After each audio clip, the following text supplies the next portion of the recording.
Ciao a tutti amici di mattoscacco.com, ben ritrovati in questo nuovo video. Oggi ci andiamo a divertire perché esaminiamo insieme questa miniatura giocata da Kasparov, il grande campione del mondo. Per noi ce n'è uno solo ed è lui, col bianco e col nero, un maestro internazionale, si chiama West e al momento della partita aveva come elo 2356.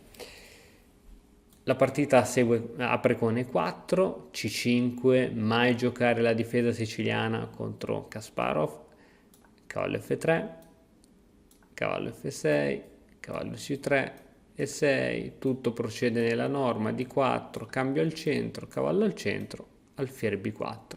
E adesso c'è un'inchiodatura su questo cavallo e come da linea principale si gioca E5, il cavallo va a piazzarsi in questa casa fortissima che è la casa D5 e questo cavallo non può essere spodestato poiché il nostro cavallo è vittima di inchiodatura. Adesso c'è un attacco doppio concreto su questo cavallo.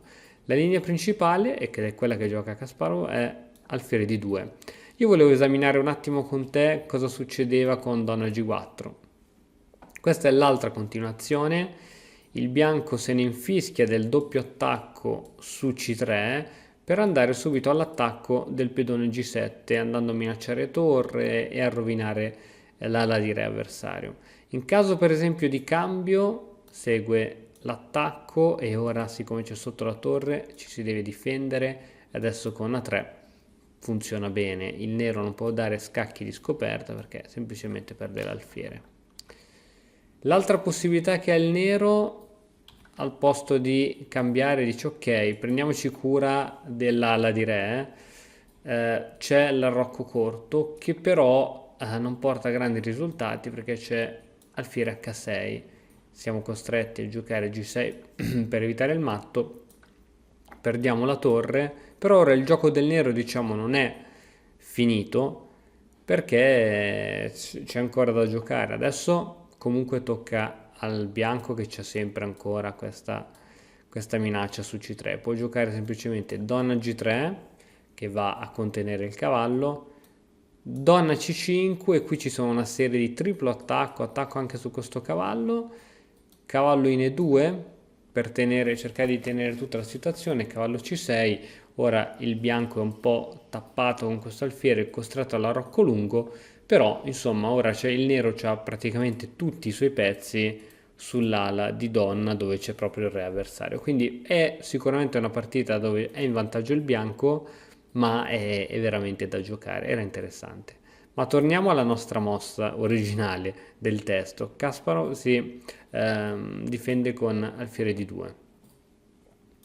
Su cavallo C3 gioca B, raddoppia, diciamo, crea questa impedonatura per mantenere anche l'alfiere su questa diagonale.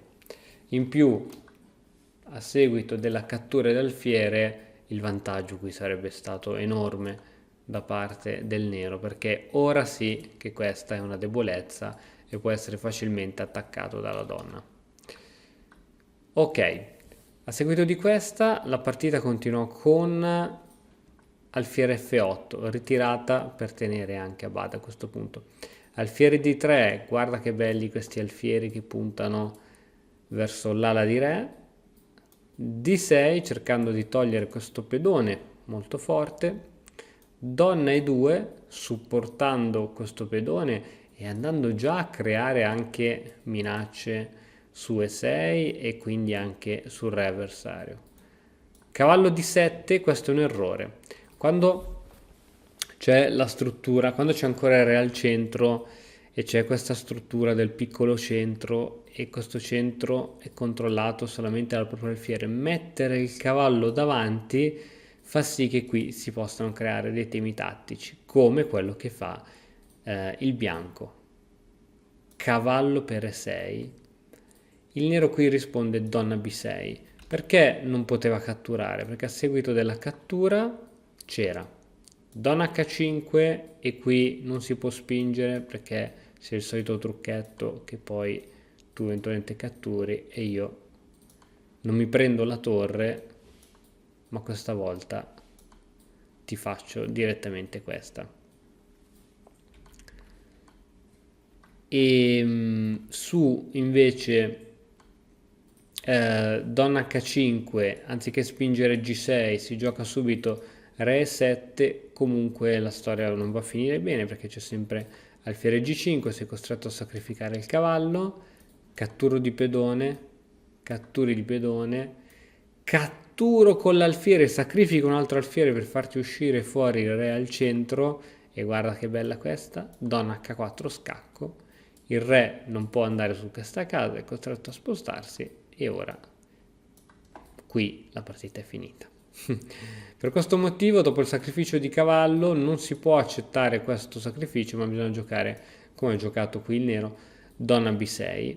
Donna B6 non era la mossa più corretta, il computer dice che donna E7 era migliore e ora Kasparov ci sorprende con un'altra mossa che è cavallo C7. Cavallo C7 scacco perché non si può catturare di donna, perché seguirebbe pedone per D6, scacco di scoperta della donna e alla prossima ti catturo la donna. Come poteva continuare qui la partita? Poteva continuare per esempio con re in D8 e qui semplicemente il bianco si pappa la torre. Non so, ora la donna si deve spostare perché è sotto attacco, donna in C5. Supponiamo che il bianco voglia finire lo sviluppo prima di intraprendere qualsiasi tipo di azione, non so, arrocco.